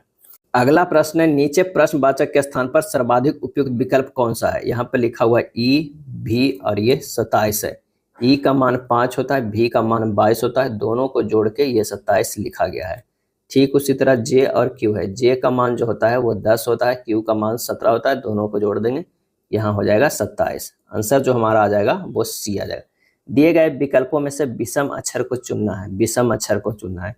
तो L से जो है वो K गया है -1 और K से M गया है -2 है। चलिए यहाँ पर क्या है E से D गया है -1, D से C गया है -1। अंतर तो आ रहा है इन दोनों में। अब देखते हैं अगला में से पता चल जाएगा कि यह अंतर है। I से H गया है ये -1, S से G गया है -1, यानी सब -1 है। इसमें जो है एक -2 आ जाता है, तो आंसर हमारा यहीं पे मिल गया कि A होगा। विशेष कूट भाषा में स्लोप को इस तरह लिखा जाता है, फेट को इस तरह लिखा जाता है, उसी का कूट भाषा में लॉफ्ट को कैसे लिखा जाएगा। तो बस जो कोडिंग किया गया है वही लिख दीजिए। S का क्या कोडिंग किया गया है 4 किया गया है, S L को 3, O के 7 जो है वो B को क्या किया गया कोडिंग 9 किया गया है। तो देखते हैं LOFT निकालना है। L का कोडिंग 3 किया गया, O के 7 किया गया है, F यहाँ से ले लीजिए, F यहाँ कितना 2 कोडिंग किया गया, यहाँ 2, यानी 3722 होगा, क्या है 37 22 होगा, नहीं लास्ट में टी है, सॉरी एफ नहीं है, टी है, और टी का जो कोड लेंगे वो कितना होगा, 8 होगा, तो ये हो जाएगा 3728। आंसर जो हमारा हो जाएगा वो सी हो जाएगा। इस श्रृंखला में प्रश्नवाचक के स्थान पर क्या आएगा, क्या है, प्रश्नवाचक स्थान पे क्या आएगा, 9 है, 96 है, 196 है, 306 है। यहाँ 9 से 96 गया है, ये क्या है, +90 का है, क्या प्लस 90 का है। 96 से 196 है, +100 का है।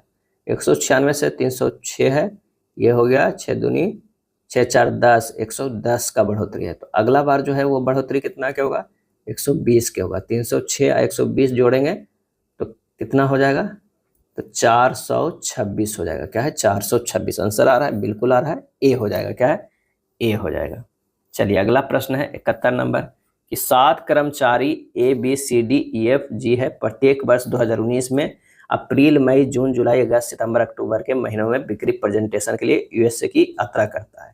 7 लोग हैं और वो लोग कब कब जाते हैं, अप्रैल है, मई है, जून है, जुलाई है, अगस्त है, सितंबर है और अक्टूबर। चलिए उनका इसी क्रम में होना अनिवार्य नहीं है, प्रत्येक सहकर्मी ने अलग अलग महीने में यात्रा की। डी की यात्रा के बाद ठीक 4 लोगों ने यात्रा की, डी का यात्रा के बाद ठीक 4 लोगों ने, तो जून का तो हमारा मिल गया कि डी होगा, ठीक।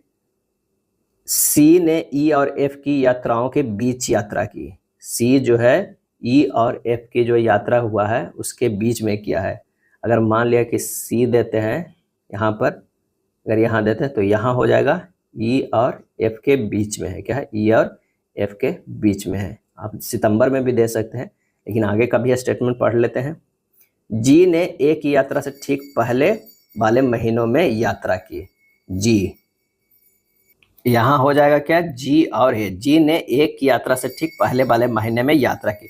सी की यात्रा के बाद ठीक 2 व्यक्तियों ने यात्रा की, सी के बाद सी, तो यहाँ पर आ गया सी, इसके बाद जो है 2 व्यक्तियों ने यात्रा की। अब एक बच गया, तो यहाँ पर जो हो जाएगा बी। अब प्रश्न में भी कह रहा है ई ने बी से ठीक पहले वाले महीने की यात्रा की। सी की यात्रा के बाद ठीक 2 व्यक्तियों ने यात्रा की, सी के ठीक 2 व्यक्तियों ने यात्रा की। ई ने बी के ठीक पहले वाले महीने की यात्रा की, 2 बार ये लिख दिया गया। जिसने अक्टूबर के महीने में यात्रा की, जुलाई के महीने में किसने यात्रा की, तो जुलाई के महीने में जो है वो किया, एफ किया। तो आंसर हमारा जो हो जाएगा वो 71 का कौन सा हो जाएगा, बी हो जाएगा। 5 व्यक्ति है, जुनैद, रिया, हेमा, इंदु और जगन एक वृत्ताकार मेज के परिध केंद्र की ओर मुख करके बैठे हैं, किंतु उनका जो है यही क्रम नहीं है। कितने लोग हैं, तो वो है 5 लोग, तो 4 तो लोग ऐसे बैठेंगे, एक कहीं पर आप इसे लाइन खींच दीजिए। अब जुनैद जो है इंदु के बाईं ओर दूसरे स्थान पे बैठा हुआ है। अगर मान लिया कि यहाँ पे जुनैद बैठा हुआ है, इंदु कहाँ है, इंदु यहाँ पर हो जाएगा, इंदु, क्योंकि बाएं ओर जो है वो दूसरे स्थान पे। हेमा रिया के दाईं ओर दूसरे स्थान पे बैठे हुए हैं। हेमा जो है वो क्या करे, हेमा रिया के दाईं ओर, रिया के दाहिने ओर, तो ये रिया है और उसके रिया के दाईं ओर दूसरे स्थान पर 1 और 2 यही एक जगह है, तो ये हो जाएगा हेमा। क्या है, यहाँ पर इंदु बच गया, एक क्या है, एक जो बच गया है वो जगन यहाँ पर हो जाएगा। जगन जुनैद के ठीक बगल में नहीं बैठा है, तो ये सामने बैठा है। प्रिया के दाईं ओर तीसरे स्थान पे कौन है, रिया के दाईं ओर, तो रिया है, उसके दाईं ओर तीसरे स्थान पे इंदु आ जाता है, 1 2 तीसरे स्थान पे इंदु। आंसर हमारा जो हो जाएगा 72 के सी हो जाएगा। फ्रैंटिक शब्द के प्रत्येक शब्द को अंग्रेजी वर्णमाला में उसके बाद आने वाले अक्षर और प्रत्येक व्यंजन को अंग्रेजी वर्णमाला में उसके पहले आने वाले अक्षर से बदलने पर बनने वाले अक्षर समूह में कौन से अक्षर 2 बार आएंगे। तो कह रहा है कि अंग्रेजी वर्णमाला में उसके बाद आने वाले स्वर को, उसके बाद आने वाले अक्षर को बदलना है, स्वर को। अब व्यंजन को अंग्रेजी वर्णमाला में उसके पहले आने वाले अक्षर में बदलने पर बनने वाले अक्षर समूह के क्या होगा। तो अगर उसके बाद आने वाले अक्षर को बदलना है, स्वर को। अब व्यंजन को अंग्रेजी वर्णमाला में उसके पहले आने वाले अक्षर में बदलने पर बनने वाले अक्षर समूह के क्या होगा। तो अगर हम एफ के बदलते हैं तो ये तो व्यंजन है, तो पहले वाला हो जाएगा, तो ई हो जाएगा। आर जो है वो क्या है, व्यंजन है, इसके पहले जो है वो क्यू हो जाएगा। ए जो है वो स्वर है, इसमें +1 कर देंगे तो बी हो जाएगा। इसमें -1 है। उसके बाद है एन, एन में क्या होगा, +1 हो जाएगा, तो एम हो जाएगा। टी क्या है, टी में जो है एन में क्या है, +1 नहीं होगा, -1 होगा, सॉरी -1 होगा। टी में भी -1 होगा, तो ये हो जाएगा एस। आई जो है वो वॉवेल है, इसलिए +1 होगा, तो ये हो जाएगा जे। सी जो है वो कॉन्सोनेंट है, -1 होगा तो ये होगा बी। आंसर कह रहा है कौन सा अक्षर 2 बार आएगा, तो यहाँ पर जो कौन सा 2 अक्षर आ रहा है वो है बी। क्या है? बी जो है वो 2 बार आ रहा है ना। बी हमारा कौन कौन 2 बार आ रहा है, एक बार यहाँ आ रहा है और ए से प्लस बन जा रहा है तो ये भी आ रहा है, यानी 2 बार हमारा बी आ रहा है, एक यहाँ और एक यहाँ। आंसर हो जाएगा डी। तिरंगे को राष्ट्र ध्वज के रूप में कब स्वीकार किया गया है, राष्ट्र ध्वज के रूप में, तो आंसर हो जाएगा ए, लाहौर कांग्रेस 1929 में। क्या है? लाहौर अधिवेशन में जो हुआ था उसमें स्वीकार किया गया था। 31 दिसंबर 1929 ईस्वी को लाहौर के रावी नदी के तट पर तिरंगा फहराया गया था और सर्वप्रथम संपूर्ण देश में 26 जनवरी 1930 को स्वाधीनता दिवस मनाया गया। संविधान सभा ने 22 जुलाई 1947 ईस्वी को तिरंगा झंडा को स्वीकार कर लिया था। विदेश में झंडा सर्वप्रथम मैडम कामा ने फहराया था, कहाँ? स्टुटगार्ट में 22 अगस्त 1907 को। क्या है? 22 अगस्त 1907 को। तबला वाद्य यंत्र के निम्नलिखित में से किस वादक को दुनिया के सबसे महान संगीतकारों में से एक माना जाता है, जिन्होंने कई अंतर्राष्ट्रीय कलाकारों के साथ काम किया है? और इसका आंसर हो जाएगा ऑप्शन ए, जाकिर हुसैन। क्या है? जाकिर हुसैन। ओएनजीसी की पहली महिला अध्यक्ष कौन बनी? ओएनजीसी की पहली महिला अध्यक्ष कौन बनी? आंसर हो जाएगा अलका मित्तल। क्या है? अलका मित्तल। भारतीय वाणिज्यिक एवं उद्योग महासंघ का गठन खाली स्थान में किया गया था। आंसर हो जाएगा ए, 1927 में किया गया था। भारतीय वाणिज्यिक एवं उद्योग महासंघ फिक्की की स्थापना 1927 में जेडी बिड़ला और पुरुषोत्तम दास द्वारा महात्मा गांधी के सलाह पे किया गया था। इनमें से कौन सम्राट अकबर के शासन में राजस्व मंत्री थे? कौन थे? तो इसका सही आंसर जो हो जाएगा वो हो जाएगा सी, टोडरमल। क्या है? टोडरमल। अकबर के दीवान राजा टोडरमल, जिसे खत्री जाति के कहा जाता है, 1580 ईस्वी में 10 साल बंदोबस्त व्यवस्था जो है वो लागू किए थे। 1580 में अकबर ने 10 साल नाम की नवीन कर प्रणाली प्रारंभ किया था और इस व्यवस्था का कौन है? टोडरमल बंदोबस्त भी किया था। अगला है निम्नलिखित में कौन सा विकल्प मुगल शासक उसके शासनकाल के दौरान भारत आने वाले विदेशी यात्री के आधार पर सही तौर पर जो है वो सुमेलित है? और इसका आंसर हो जाएगा औरंगजेब मनूची। औरंगजेब मनूची विकल्प सही है। औरंगजेब का शासनकाल 1658 से 1707 ईस्वी तक रहा। अब मनूची एक इतालवी लेखक और यात्री था। मनूची मुगल शासन के दौरान भारत आया था। उसने दारा सिकोह की सेवा में काम किया था। जहांगीर के दरबार में विलियम हॉकिंस इंग्लैंड के राजा जेम्स प्रथम का पत्र लेकर 1609 ईस्वी में आया था। क्या है? और सर टॉमस रोज जहांगीर के शासनकाल में वर्ष 1615 में आया था। यूएनओ के पहले महासचिव कौन थे जो अफ्रीका महाद्वीप से संबंधित है? और इसका सही आंसर हो जाएगा ऑप्शन बी, बुतरस घाली। क्या है? Boutros Ghali. यूएनए महासभा के 69वें सत्र के अध्यक्ष कैमरून के फिलोमोन यांग होंगे।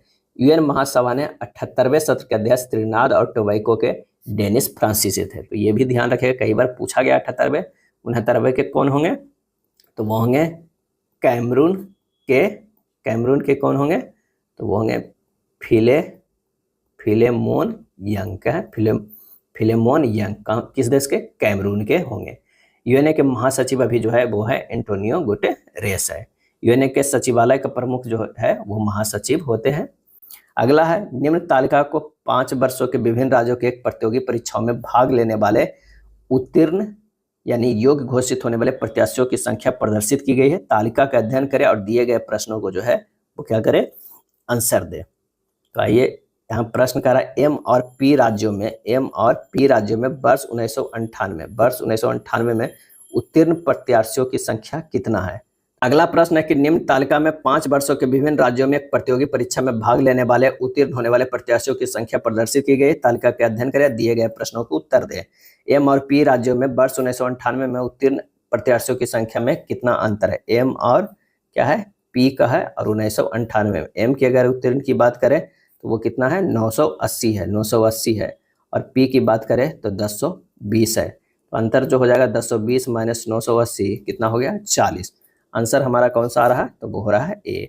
एक्स और वाई 2 स्टेशन है जो एक दूसरे से 280 किलोमीटर की दूरी पर स्थित है। एक निश्चित समय पर एक्स से एक ट्रेन 60 किलोमीटर पर आवर की चाल से वाई की ओर चलती है। 2 घंटे बाद एक दूसरी ट्रेन वाई से एक्स की ओर 20 किलोमीटर पर आवर की चाल से चलती है। कितने घंटों के बाद एक्स से चलती ट्रेन वाई से चली ट्रेन से मिलेगी? तो समय जो हो जाएगा वो क्या होगा? टी घंटा हो जाएगा। 160 इंटू टी होगा प्लस टी माइनस 2 इंटू 20 बराबर कितना हो जाएगा 280 हो जाएगा। तो 80 टी बराबर जो हो जाएगा वो 320, तो टी बराबर जो होगा 4 घंटा, क्या है 4 घंटा, आंसर हो जाएगा बी हो जाएगा। 2 घंटा बाद शुरू हुआ यही टी माइनस 2 किया गया है और गुना क्या किया गया है 20 किया गया है, क्योंकि ये 20 किलोमीटर पर आवर के से चल रहा है और इन दोनों के बीच की दूरी कितना है 280 है। तो हमारा टी बराबर आ गया 4 घंटा। अगला प्रश्न है एबीसीडी एक चक्रीय चतुर्भुज है, विकर्ण रेखा बीडी और एसी एक दूसरे को ई पर प्रतिच्छेदित कर रही है। किस पे? ई पे प्रतिच्छेदित करती है। यदि कोण बीसी बराबर 138 डिग्री, कोण ईसीडी बराबर 35 डिग्री, तो कोण बीएससी का मान क्या होगा?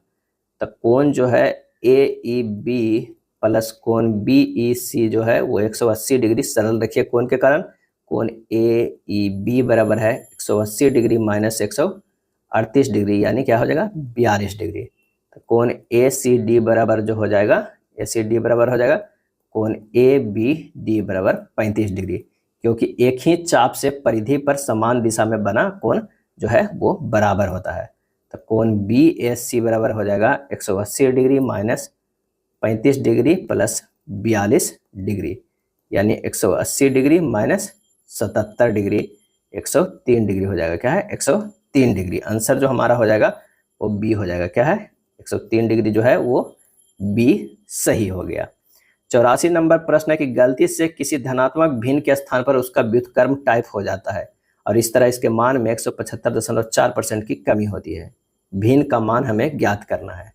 175/4% को हम लिख सकते हैं 175/400 बराबर यहाँ 7/16। कमी जो हो जाएगा वो कितना है 9/16। क्या हो जाएगा 9/16। माना कि भिन्न जो है वो कितना है x बाई है और व्युत्क्रम जो है वो कितना है तो बाई x है। x बट्टा बाई गुना 9/16 बराबर जो हो जाएगा वो कितना हो जाएगा बाई x होगा। x स्क्वायर बाई स्क्वायर बराबर 16/9, तो x बटा बाई बराबर हो जाएगा 4/3। क्या हो जाएगा 4/3। आंसर जो हमारा हो जाएगा वो 4/3 हो जाएगा ए। यहाँ 7/16 आया है, कमी कितना हुआ है 9/16। किससे निकला है तो 1 माइनस 7/16 करके ये निकाला गया है 9/16। अगला है पेट्रोल के मूल्य में जो है 5% में वृद्धि हुई। वृद्धि से पहले पेट्रोल का मूल्य जो है वो 82 रुपये प्रति लीटर था। एक आदमी प्रति महीने 3045 किलोमीटर की यात्रा करता है और उसकी कार प्रति लीटर 15 किलोमीटर की माइलेज देती है। पेट्रोल के मूल्य में वृद्धि के कारण उस आदमी की यात्रा पर किए जाने वाले मासिक व्यय में कितनी वृद्धि होगी? पेट्रोल की आरंभिक कीमत कितना है जो है आरंभिक मूल्य जो है वो कितना है 82 रुपये प्रति लीटर है। अब कह रहा है कि 5% की वृद्धि हो गई है, तो 82 गुना 5/100 बराबर 4 रुपया 10 पैसा। अब कार द्वारा पेट्रोल का मासिक खपत कितना होता है 30/45 से 15 किलोमीटर के माइलेज से देता है, ये होगा 203 लीटर। क्या है 203 लीटर। तो पैसा कितना हो गया 203 गुना 4.10 हो जाएगा कितना 832.3 रुपया की जो है मासिक व्यय में कितना वृद्धि हुआ तो 832 रुपया लगभग हो गया। ऑप्शन में डी है। निम्नांकित बार ग्राफ 2014 से 18 तक ए और बी जो प्रकार की कारें के निर्यात दर्शाता है। ग्राफ का अध्ययन करें और उसके बाद दिए गए प्रश्न का उत्तर दें। 2014 से 18 में ए प्रकार की कार जो है ए प्रकार की कारें में कुल निर्यात का 2015 और 17 में बी प्रकार की कारों के कुल निर्यात का अनुपात क्या होगा? तो यहाँ पर 2014 क्या हो जाएगा 2014 और 18 के अगर हम देखते हैं ए की कार तो होगा 200 प्लस 300 यानी 500 मिलियन रुपया, और 2015 और 2017 यानी 500 मिलियन रुपया, और 2015 और 2017 के देखते हैं बी की कार का तो 250 प्लस 275 कितना होगा 525, और दोनों के अनुपात की अगर बात करें 500/525 ये अनुपात हो जाएगा 20:21। आंसर हो जाएगा ए हो जाएगा। क्या है ए। अगला प्रश्न है निम्नलिखित व्यंजक का मान ज्ञात करना। इसका मान ज्ञात करेंगे तो सीधे हल करेंगे 5 माइनस कितना होगा 35/5 ये 7 हो जाएगा, और गुना 15 प्लस 5 बटा ये 10 हो जाएगा। 12 माइनस 2 10 हो गया। 5 माइनस 105 प्लस 5/10 बराबर होगा -95/10 यानी -9.5। आंसर हमारा हो जाएगा सी। निम्न बार ग्राफ जो है 5 वर्षों का एक व्यवसायिक फर्म के आय और व्यय को दर्शाता है। लाभ बराबर आय माइनस व्यय। किस वर्ष कंपनी को अधिकतम राशि प्राप्त हुआ है? तो अगर 2016 की बात करें तो ये हो जाएगा 54 माइनस 51 3 हो जाएगा, ये 4 हो जाएगा, इसमें 5 हो जाएगा, इसमें 2 हो जाएगा और इसमें कितना हो जाएगा 6। तो स्पष्ट है कि वर्ष 2020 की कंपनी को अधिकतम राशि जो है वो प्राप्त हुआ है। तो आंसर होगा डी, क्या है 88 के डी हो जाएगा। नवासी एक फल विक्रेता 80 संतरे बेचकर 95 संतरे का मूल्य वसूल करता है, उसका प्रतिशत लाभ क्या हो जाएगा? तो 80 संतरे का विक्रय मूल्य बराबर 95 संतरे का क्रय मूल्य। तो विक्रय मूल्य बराबर बटा क्रय मूल्य जो हो जाएगा वो हो जाएगा 95 बटा 80। तो लाभ परसेंट बराबर हो जाएगा 95 माइनस 80 बटा 80 गुना 100 बराबर हो जाएगा 15 का है 15 बटा 80 गुना 100 बराबर 18.75%। 18.75% ए हो जाएगा। 7 का सबसे बड़ा गुणज कौन है जिसे 8, 9, 12, 15 से विभाजित करने पर प्रत्येक स्थिति में जो है वो 5 हमारा शेष बचता है। कह रहा है तो 8, 9, 12, 15 का जो है वो क्या कर लीजिए 8, 9, 12, 15 का एलसीएम निकाल लीजिए, हो जाएगा 360। अब संख्या जो है कह रहा है कि 360 का जो है गुना n प्लस 5 होना चाहिए। अब n के मान जो है 1, 2, 3 क्या है मान रखना होता है। अब इस संख्या जो आ जाएगा 360 गुना 3 प्लस 5, अगर 3 रखते हैं तो 1085 आ रहा है, क्या है 1085। तो आंसर हमारा यहीं पर आ जा रहा है, सी आ जा रहा है। कह रहा है 7 का सबसे छोटा गुणज कौन सा है जो 8, 9, 12 और 15 से विभाजित करने पर प्रत्येक स्थिति में 5 शेष बचता है। तो आप एलसीएम निकालिए, फिर वो 5 के संख्या निकाल दिए, 360 गुना n प्लस 5 n का मान रखे। आंसर जो हो जाएगा वो 1085 सी हो जाएगा। लाल रक्त कोशिकाओं के दोनों पृष्ठ किस आकृति के होते हैं? लाल रक्त कोशिकाओं के, और इसका सही आंसर हो जाएगा वो बी, दोनों पृष्ठ जो है वो अवतल आकृति के होते हैं, बाई कनकेव होते हैं। क्या होते हैं? बाई कनकेव होते हैं। रुधिर एक तरल संयोजी है। अब मनुष्य में 5 से क्या होता है 6 लीटर रुधिर रहता है और इसका पीएच मान जो होता है वो होता है 7.4 क्षारीय होता है। डीएनए को किसने अंतःप्रात यानी टेस्ट ट्यूब में बनाया है? और इसका आंसर हो जाएगा ए, आर्थर कॉर्नबर्ग ने। क्या है? आर्थर कॉर्नबर्ग ने। एक फूल के प्रजनन का भाग कौन सा है? और इसका आंसर हो जाएगा पुंकेसर और कार्पलस। पुंकेसर और कार्पलस। पुष्प का मादा अंग जयांग है, पुष्प का नर अंग पुमंग है। यदि प्लस का अर्थ भागा, माइनस का अर्थ प्लस, गुना का अर्थ माइनस और भागा का अर्थ गुना है तो निम्नलिखित व्यंजक का मान कीजिए। तो प्रश्न के अनुसार अगर इसे सजाते हैं तो ये हमारा जो हो जाएगा ये हो जाएगा 48 माइनस 28 प्लस 5 गुना 3 और ये हो जाएगा भागा 3 प्लस 4। बस इसे सोल्व कर देना है, हमारे पास जो आंसर आ जाएगा वो 5 के बराबर आ जाएगा, बी हो जाएगा। चलिए प्रश्न और कथन का है R1, R2, R3, R4 में से कौन सी रॉड जो है वो सबसे भारी है? R3 और R4 भार में बराबर है, R3 बराबर है, R4 में बराबर है और R1 से भारी है, R1 से भारी है। लेकिन R2 के बारे में कुछ भी नहीं डिसाइड है, इसलिए हमारा ये कथन तो बिल्कुल गलत है। R2 का भार R3 के बराबर है, R2 का जो भार है वो R3 के भार के बराबर है। R3 का भार R4 के, अगर दोनों स्टेटमेंट मिल जाएगा तो हमारा जो है वो क्या हो जाएगा सही है। तो कथन 1 और 2 दोनों पर्याप्त है। क्या है? दोनों पर्याप्त है। अगला प्रश्न है कि दिए गए प्रश्न पर विचार करें, निर्णय लेकर प्रश्न का उत्तर देने के लिए कौन सा कथन पर्याप्त है? चाइना को कैसे कोड किया जाता है? तो इसको इस तरह के रूप में कोड किया जाता है, CHILE, इसे कोड किया गया है ECIHL। यहाँ पर हम लोग देख रहे हैं कि ई को यहाँ ले गया है, एच को यहाँ ले गया है, दोनों को पैरेलल किया गया, आई को सामने रख दिया गया है, एल को फिर पैरेलल किया गया है उधर और ई को यहाँ रखा गया। तो ये हमारा जो है वो तो सही है, ठीक है। EG/PT, यहाँ पर TE/G/P। यहाँ पर देख रहे हैं कि दो गो को पैरेलल ले गया, बाई को इस तरह गया, पी को पैरेलल रह गया, टी को रह गया, दोनों जो है वो सेम से कोड किया गया है। तो अगर हम चाइना को देखें CHINA, तो यहाँ पर क्या हो जाएगा, सी को जो है वो क्या किया गया है, सी को रखा गया है दूसरे अक्षर पे, क्या है, सी को दूसरे अक्षर पे रखा गया है, एच को रखा गया है यहाँ, तो आई जो हमारा हो जाएगा वो क्या हो जाएगा बीच में हो जाएगा, क्या है, बीच में हो जाएगा, ए यहाँ पर आ जाएगा और एन जो है वहाँ चल जाएगा, यानी ACIH और क्या हो जाएगा, एन हो जाएगा, क्या है, एन हो जाएगा। तो हमारा हो जाएगा ये। प्रश्न के उत्तर देने के लिए 1 या 2 पर्याप्त है, अकेले ए पर्याप्त है, जबकि प्रश्न का उत्तर देने के लिए अकेले बी पर्याप्त नहीं है। इसका सही जवाब जो हो जाएगा वो हो जाएगा ए। प्रश्न का उत्तर देने के लिए या तो 1 या 2 जो है वो पर्याप्त है, ए ही हो जाएगा। दी गई आकृति में कितने त्रिभुज है, कितने त्रिभुज है, 1 2 3 4, एक बड़ा वाला। आंसर जो हमारे पास हो जाएगा वो 5 हो जाएगा। नीचे दिए गए संबंध को सर्वोत्तम ढंग से पूर्ण कौन करता है। ए से अगर हम किए देखते हैं, ए से किया गया है +10 किया गया है, सी से एम गया है +10 है, ई से हो गया है +10 है, जी से क्यू गया है +10 है। तो बस आई का जो है +10 करेंगे तो हमारा हो जाएगा एस, के +10 करेंगे तो हो जाएगा यू, एम को +10 करेंगे तो हो जाएगा डब्ल्यू, ओ को +10 करेंगे तो हो जाएगा बाई। तो आंसर हमारा कौन सा आ गया, वो हो गया डी हो गया।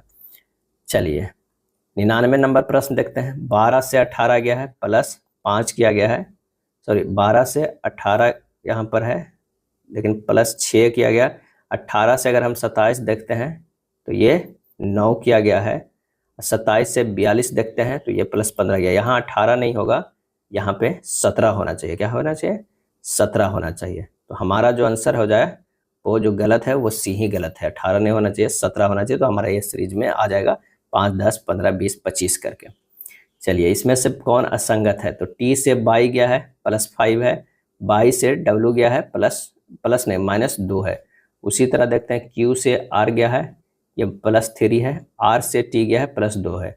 यहाँ पर तो अंतर आ रहा है लेकिन इसको चेक कर दे। एल से क्यू गया +5, क्यू से ओ गया है -2, यानी ए और सी तो ठीक है, बी अलग है, तो हमारा बी ही आंसर हो जाएगा। तो आंसर जो हमारा हो गया वो बी हो गया। ये था आरआरबी